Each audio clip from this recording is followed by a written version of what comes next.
কবিতা নীল চাষ, লিখেছেন কবি দিলীপ জানা। পাঠ করছি আমি রাজা চক্রবর্তী।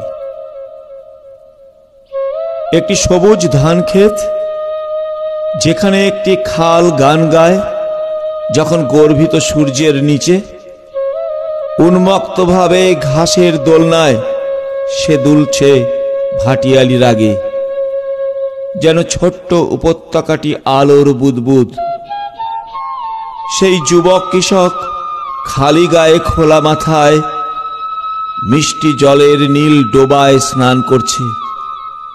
কি উজ্জ্বল তার সবুজ মুখখানি! গম্ভীর আকাশের নিচে ঘাসের বিছানায় শুয়ে অবাক দৃষ্টিতে দেখে দ্রব্যমূল্যের বাজ পাখির চক্কর সারা আকাশ জুড়ে, অথচ ফসলের মূল্য তলানিতে। তখন তার সবুজ চোখে ফ্যাকাশে হালকা বৃষ্টির ঝিলিক।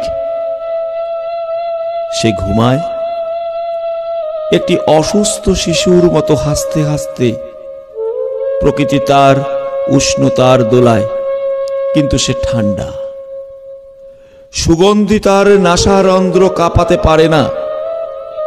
সে সূর্যের মধ্যে ঘুমায়, এক হাতে তার বুকে গতিহীন, ডান দিকে দুটি পতাকা। অধিকারের লড়াইয়ে সে হেরে গেছে, অধিকারের লড়াইয়ে সে হেরে গেছে।